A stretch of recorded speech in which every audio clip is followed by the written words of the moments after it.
네, 오늘은 11월 28일 토요일 아침 새벽입니다. 이 복된 예배에 함께 참여한 여러분 환영하고 축복합니다.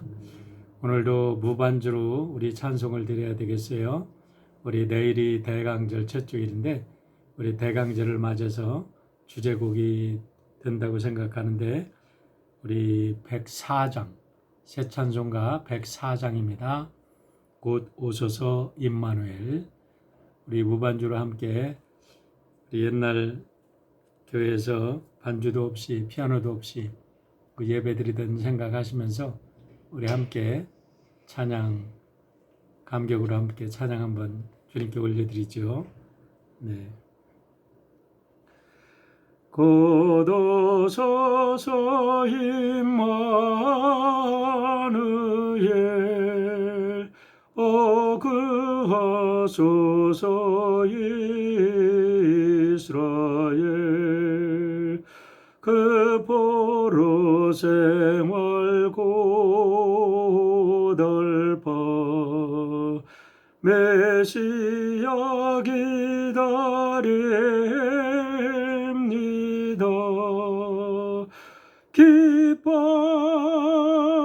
기뻐하라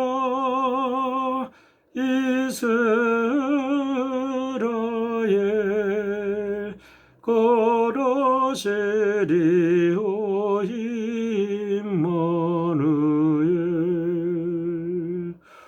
곧 오소서 지혜의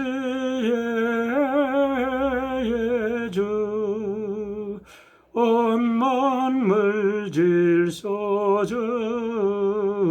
주시고 참 진리의 길 보이사 갈 길을 인도하소서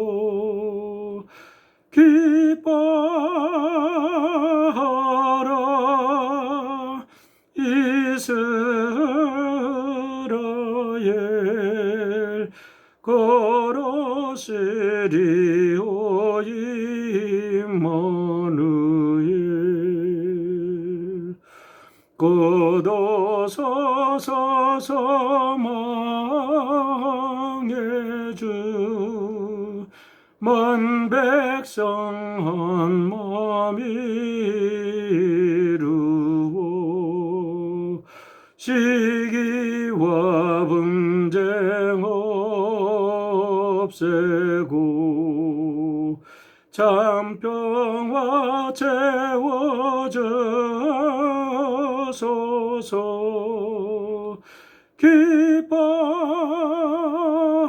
기뻐하라 이스라엘 걸어시리오 임마누엘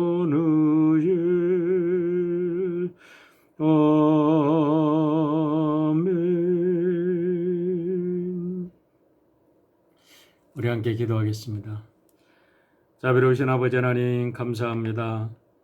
주님의 은혜 가운데 아름다운 감사절 온 가족이 모여 함께 귀한 예배드리고 하나님의 귀한 사랑과 은혜를 서로 나누는 복된 시간 갖도록 인도하여 주신 것 감사를 드립니다.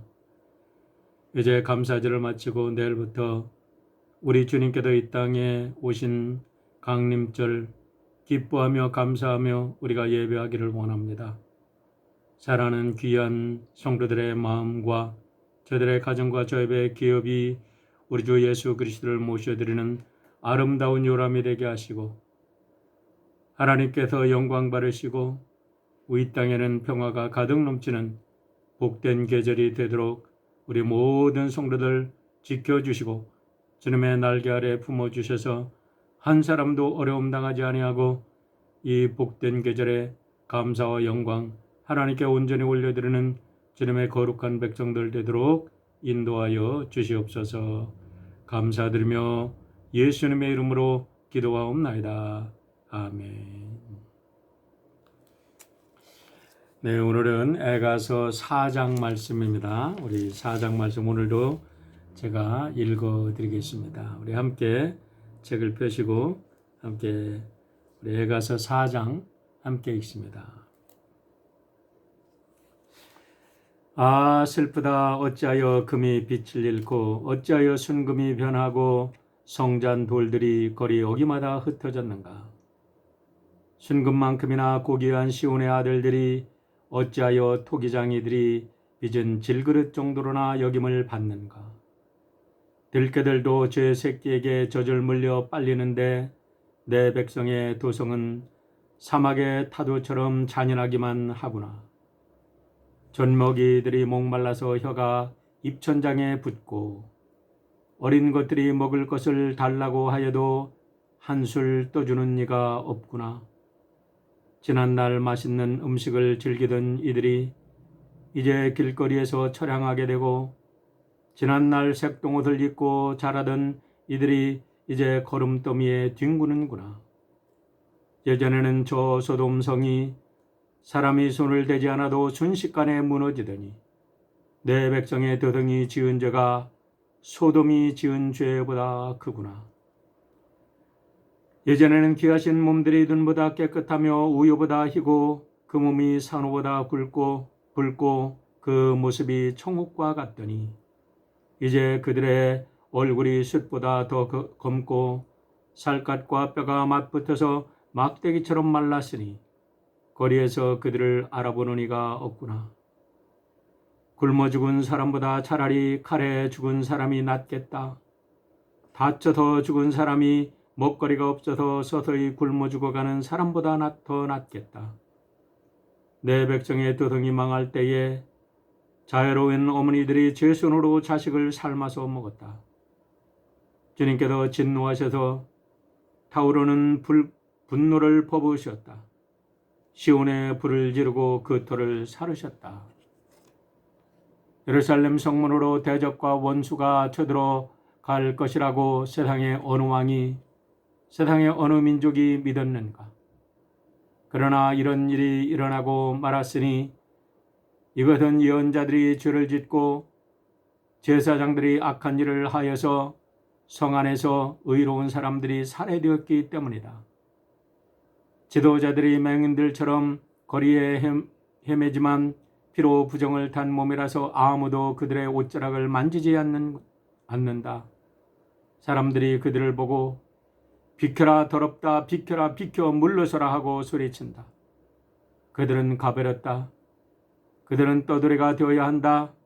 문민족 가운데서 다시는 안주할 곳을 찾지 못할 것이다 하고 말한다. 주님께서 진노하셔서 그들을 흩으시고 돌보아 주지 않으신다. 침략자들은 제사장들을 대우하지도 않고 장로들을 대접하지도 않았다. 우리를 도와줄 사람을 우리가 눈이 빠지도록 기다렸으나 허사였다. 우리를 구하여 주지도 못할 나라를 우리는 헛되이 바라보고만 있었다. 가는 곳마다 침략자들이 우리를 엿보니 나다닐 수가 없었다. 우리의 끝이 가까이 왔고 우리의 날이 다하였고 우리의 마지막이 이르렀다. 우리를 쫓는 자들은 하늘의 독수리보다 빨라 산속까지 우리를 쫓아오며 사막에 숨어서 우리를 노린다. 우리의 힘, 곧 주님께서 기름 부어 세우시니가 그들의 함정에 빠졌다. 그는 바로 문민족 가운데서 우리가 그의 보호를 받으며 살 것이다 하고 우리가 말한 사람이 아니던가. 우스 땅에 사는 딸 에돔아, 기뻐하며 즐거워할 테면 하려무나. 이제 내게도 잔이 내릴 것이니 너도 별수 없이 취하여 벌거벗을 것이다. 도성시오나, 이제 내가 지은 죄의 형벌을 다 받았으니 주님께서 다시는 내가 사로잡혀 가지 않게 하실 것이다. 에돔의 도성아, 주님께서 죄악을 벌하시며 뇌절을 밝혀내실 것이다. 아멘. 에가의 말씀이었습니다. 벌써 11월 마지막 토요일입니다. 내일은 강림절 첫째 주일로 지킵니다. 사랑하는 성도 여러분의 모든 삶 속에 이 땅의 희망과 평화와 기쁨과 사랑으로 오신 예수 그리스도의 거룩한 불꽃이 활활 타오르기를 주님의 이름으로 축원을 드립니다. 오늘은 예레미야 애가 4장을 묵상합니다. 예레미야 애가는 총 5장으로 구성되어 있는데 그 중에 4장은 비탄의 시이고 1장은 기도 시입니다. 마지막 5장은 기도로 이루어진 시임을 우리가 알게 되는데요. 이 중에도 특별히 1장과 2장, 4장은 오호라 슬프다, 등으로 번역할 수 있는 에카라는 감탄사로 시작을 하는 비탄의 노래들로서 민족의 멸망에 대한 예레미야의 격동하는 슬픔과 애통이 잘 표현되어 있는 노래들입니다. 특별히 4장은 예루살렘 함락 당시에 있었던 공포와 기근의 처절한 고통을 해석하는 동시에 이러한 패방을 몰고 온 가장 큰 책임자들로서 종교 지도자들의 책임을 집중적으로 책망하는 동시에 이에 편승하여 하나님이 아닌 주변 강대국만을 의지하고 바라던 일반 대중의 제약도 비판을 하고 있는 노래입니다. 하지만 그것으로 끝나는 게 아니라 이스라엘의 멸망을 보면서 쾌제를 부르는 이스라엘의 오랜 적인 에돔에 대한 심판과 모든 죗값을 치른 후에 다시 한번 하나님의 회복과 하나님의 은총을 덧입게 될 이스라엘에 대해서 노래한 내용이 바로 애가 4장이라고 볼 수가 있습니다. 내용별로 분석을 해보면 다음과 같이 분석할 수가 있습니다. 1절부터 10절은 예루살렘 멸망 직후에 예루살렘의 참상을 아주 잘 표현해 있고요. 11절로 16절은 예루살렘의 멸망의 원인이 대제사장들과 거짓 선지자들 때문이라는 것을 밝히고 있고 12절로 20절에는 대제사장과 선지자들만의 문제가 아니라 일반 백성들도 하나님을 의지하지 아니하고 저들이 주변 나라만 의지해서 우상을 섬기고 하나님을 멀리한 저들의 죄임을 밝히고 있습니다. 그리고 21절과 22절에는 에돔에 대한 심판과 시온의 회복을 노래한 내용입니다. 저는 시편 119편 67절과 71절을 아주 좋아합니다. 그것은 고난이 주는 유익과 고난이 주는 축복을 노래하고 있기 때문에 그렇습니다. 우리가 이 말씀을 믿고 있으면 어떤 고난과 아픔을 당한다 할지라도 그 고난에 의해서 우리가 좌절하지 않고 반드시 고난을 이기고 승리하는 사람이 되기 때문에 그렇습니다. 다시 한번 읽어드릴까요? 67절, 71절을 연속해서 한번 읽어보겠습니다. 고난당하기 전에는 내가 그릇 행하였더니 이제는 주의 말씀을 지키나이다. 고난당하는 것이 내게 유익이라 이로 말미암아 내가 주의 율례를 배우게 되었나이다 라는 것입니다. 사람들은 누구나 다 똑같습니다. 성경은 세상의 어떤 철학과 사상보다 인간의 본질을 꿰뚫어 설명해주고 있는데 그것은 바로 모든 인간이 자기를 높이려는 경향성, 기질 또는 타고난 성격을 가지고 있다라는 것입니다. 영어로는 이런 기질을 disposition이라고 얘기를 하는데요. 이 단어를 분석해보면 참 의미가 심장합니다. this라는 단어, dis라는 것은 부정접두어입니다. 어떤 단어든지 이 this가 붙으면 반대의 의미를 가지고 있어요. 그런데 이것이 포지션, 위치를 나타내는 사람들이 당연히 있어야 할 자리에 있어야 하지 않고 disposition, 이렇게 잘못된 위치에 서 있는 것을 disposition이라고 얘기하는데 잘못된 위치에 서 있는 것이라고 얘기하는데 이 뜻이 잘못된 곳에 서 있는 것이다 라는 뜻이 아니라 인간의 기질, 인간의 본성, 인간의 특성, 인간의 성향이라고 이렇게 번역을 한다는 거예요. 얼마나 의미가 있는 내용인지 모릅니다. 언제부터 이 단어가 쓰였는지는 모르지만은 이 단어를 쓸 때 분명히 아마 창세기의 창조의 이야기를 잘 이해하고 있었던 사람들이 쓰기 시작한 단어라고 생각을 해요. 왜냐하면 인간이 인간으로서 있어야 할 자리를 떠나서 엉뚱한 자리에 서 있는 것, 이것이 죄고 이것이 원죄라고 우리는 이야기를 합니다. 그러니까 모든 인간의 본성이 이와 같은 원죄의 성향을 가지고 있다는 거예요. 하나님을 섬기고 하나님께 영광 돌리는 그 자리에 있어야 될 인간이 하나님을 떠나서 disposition, 잘못된 자리에 서 있는 것이 그것이 원죄라는 것이죠.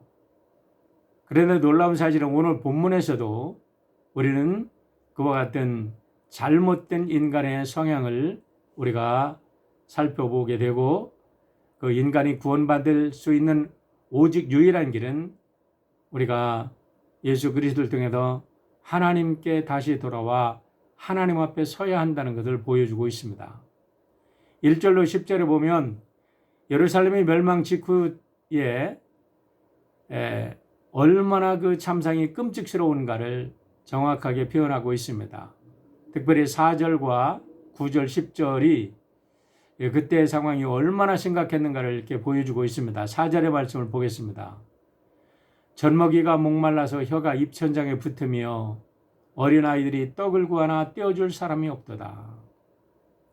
참 여러분 손주, 손녀를 가지신 분들 또 여러분의 어린 자녀를 두고 있는 분들은 이 규절이 얼마나 시리어스하게 우리의 가슴속을 정말 파고드는 말씀인지 잘 알 겁니다. 젖먹이들이 먹을 것이 없어서 마실 것이 없어서 그들의 혀가 다 말라붙어서 입천장에 달라붙었다는 겁니다. 그러면서 죽어가는 거지요. 그때의 상황을 예레미야는 3절에서 인간들의 상황이 들껴만도 못한 광야의 타조 같다라고 표현하고 있습니다.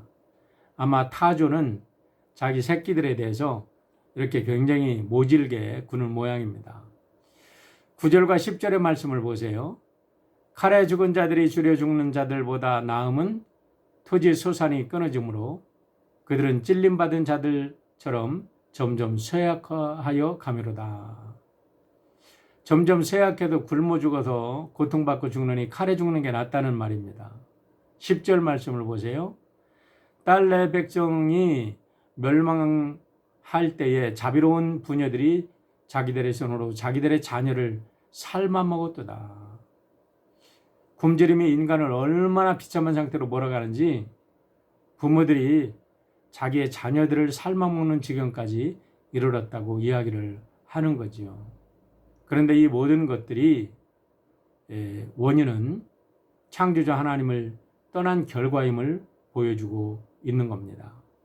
11절로 16절의 말씀을 보시길 바랍니다. 1차적으로는 그 책임이 하나님의 말씀을 가지고 사람들을 깨우고 사람들의 영혼을 일깨워야 될 제사장들과 선지자들에게 있었다는 것을 이야기합니다. 특별히 13절에 보면 이렇게 이야기를 합니다. 그의 선지자들의 죄들과 제사장들의 죄악들 때문이니 그들이 성읍 안에서 의인들의 피를 흘렸도다. 이 말씀을 보면 오늘 교회 목사님들이 또 우리 신부님들이 또 이 땅의 종교 지도자들이 어떠한 상황이든지 세상과 타협하지 아니하고 사람들의 영혼을 깨워서 저희들이 하나님 앞에서 사람 앞에서 부끄러움이 없는 길을 가도록 일깨워야 할 책임적 존재라는 것을 우리는 다시 한번 깊이 우리의 마음에 새겨야 될 줄 믿습니다. 신앙이 살아야 합니다. 믿음이 살아야 사람들의 양심이 살고 믿음이 살아야 세상의 도덕이 살고 세상의 윤리와 기초가 세상의 법 질서가 바로 서게 되는 것입니다. 우리가 하나님을 떠나서 자기 욕심을 채우면 이와 같은 모든 것들이 무너지고 마는 것입니다. 어느 시대든 백성의 지도자들은 백성들 위에 서서 저들을 착취하고 자신의 배를 불리라고 세워진 자들이 아니라 언제든지 백성의 생명과 재산과 자유와 행복을 위해 봉사하라고 선택된 우리가 봉사자임을 잊어서는 안 될 것입니다. 그래도 우리가 servant leadership, 다시 말하면 종으로서의 지도자의 의식을 분명히 새겨야 할 것입니다. 성경은 이것을 처음부터 강조하고 있는데, 그래도 지도자들이 잘못되면 온 백성들이 고통을 당하는 모습을 성경은 끊임없이 우리들에게 보여주고 있는 것입니다. 하지만 백성들도 예외는 아니었습니다. 백성들은 백성들대로 자신들이 책임져야 될 책임이 있다고 분명히 이야기합니다. 17절로 20절의 말씀이 그것을 말해주고 있는데, 17절이 그 핵심 구절입니다. 우리가 헛되이 도움을 바람으로 우리의 눈이 상하며 우리를 구원하지 못할 나라를 바라보았도다. 그렇습니다, 여러분. 오늘 코로나 전국 속에도 우리는 대통령이 무엇을 결정할까? 민주당과 공화당이 언제 우리 구호금을 풀까? 그런 것만 기대하는 많은 사람들을 보게 됩니다. 그러나 우리 코로나 전국에도 정말 우리가 바라보아야 될 부분은 하나님인 줄 믿습니다. 하나님께로 돌아와야 됩니다. 우리의 죄악을 회개하고 우리가 무엇이 잘못됐는지, 어디에서 잘못됐는지 온전히 깨닫고 하나님께 돌아오지 못하면 우리가 코로나 전국에서 이렇게 고통당하는 모든 것들이 다 정말 물거품이 되는 정말 안타까운 결과를 얻게 될 수밖에 없을 것입니다. 오늘 예레미야 아이가가 우리에게 가르치고 있는 것은 우리가 지도자들이 타락했다고 백성들까지 타락할 것이 아니라 백성들만이라도 하나님께 돌아오라고 그렇게 이야기를 하고 있는 것입니다. 21절과 22절을 보면 예루살렘의 멸망을 보면서 쾌재를 불렀던 에돔도 결코 무사하지 못하고 멸망당할 것을 이야기하고 있으면서 동시에 이렇게 죄값을 치른 하나님의 백성들은 반드시 하나님께서 다시 회복시켜 주시겠다는 구원의 소망을 보여주고 있습니다. 22절의 말씀을 보시길 바랍니다. 딸 시온아, 내 죄악의 형벌이 다하였으니 주께서 다시는 너로 사로잡혀 가지 아니하게 하시리로다. 딸 에돔아, 주께서 내 죄악을 벌하시며 내 허물을 드러내시는도다. 그렇습니다. 세상 끝날 모든 사람들은 반드시 죄값을 치러야 합니다. 그런데 문제는 이 세상에서 우리의 죄값을 대신 치러줄 사람은 아무도 없습니다. 우리가 정말 하나님으로부터 의롭다고 인정을 받고 천국 가기를 원한다면 오직 그 길은 예수 그리스도 한 분을 믿고 그분의 십자가의 은혜를 덧입는 것밖에 없고, 그렇지 않을 경우에 우리는 모두가 영원한 지옥불에 떨어진다는 것을 분명히 새기고 우리가 살아야 될 줄 압니다. 러시아의 문호 도스토예프스키는 특별한 구원의 경험을 한 일이 있다고 합니다. 나이 28살에 정치범으로 체포되어 사형을 당하게 되었답니다. 사형 집행날이 되었을 때 이제 사형을 집행을 하게 되는데 총살당하기 5분 전입니다. 총살을 집행하던 사람이 자, 이제 5분 동안 내게 시간을 주겠다.